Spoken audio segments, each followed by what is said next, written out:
Welcome to episode 1 of Thoughts in hard-to-reach places. On this first episode, I want to talk about digital images, how they work, how you can use them to see everything in the universe. Here's how digital photos work. Imagine you just took this picture. If you were to zoom in on your LCD screen, not the photo itself, but zoom in to get close and small enough to see what each pixel looked like, you would see red, green, and blue shapes. Each of these shapes are called subpixels, and they work together in groups of red, green, and blue to mix into other colors the human eye can perceive.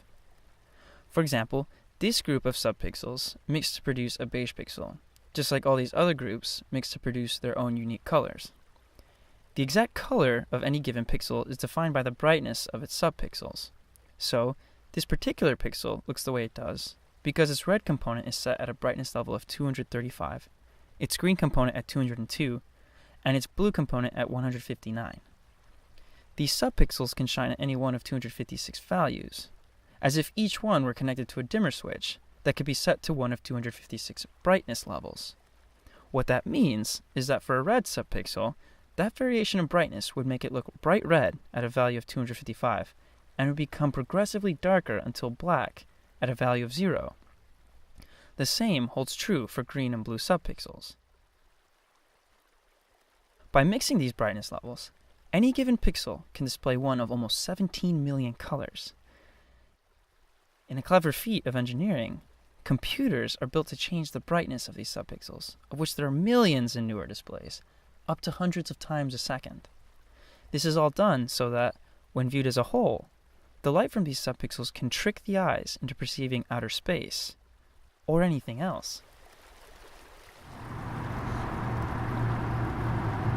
So, a picture on your TV or smartphone is just millions of small flashes of red, green, and blue light. That begs a question. How many pictures can a TV or smartphone show?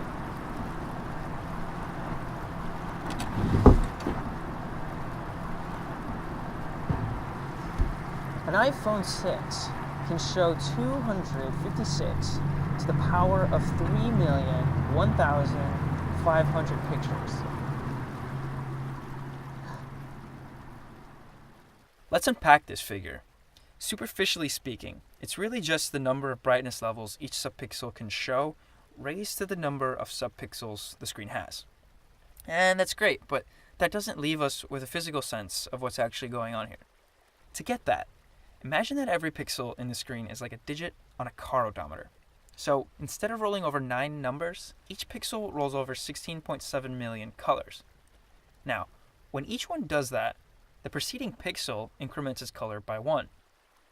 Imagine that this process continued indefinitely, until the second pixel, then third, and so on cycle through all of their colors.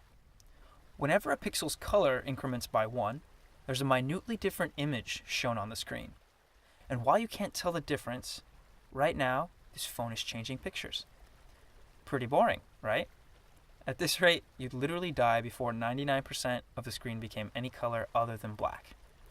But if we fast forward the process, at some point we can stop it and see a picture that looks like this. Or this. Or this. Or this. And if run indefinitely, the entire screen eventually becomes white. In short, 256 to the power of 3,001,500 is the number of minutely different pictures this screen can render between full black and full white. This is a big number, but to get a sense of just how big, it has to be written differently. The new expression on the right is equal to the expression on the left. It's just easier to work with. For example, in this new form, we can see that the actual number, if we were to write it all out, would have 7,228,333 digits.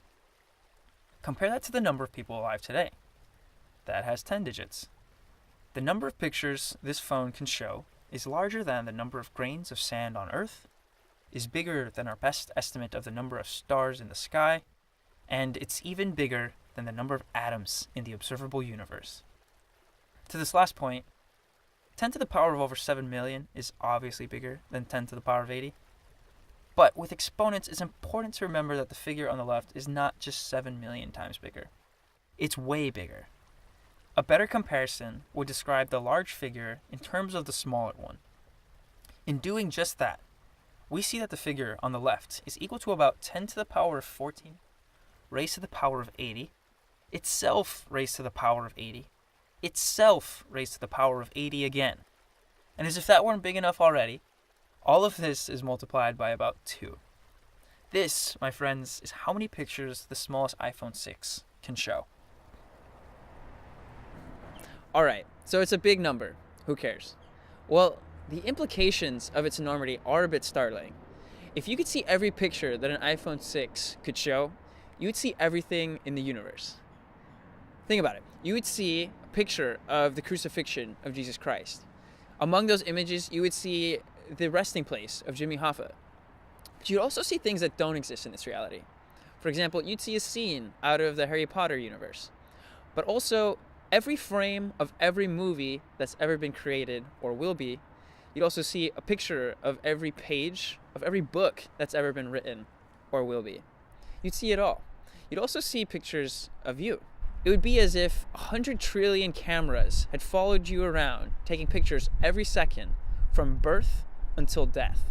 All right, now, just because our lives can be pre-observed doesn't mean they're predestined in some way. To a large degree, we still have control over composing our life's next frame. What's yours going to look like?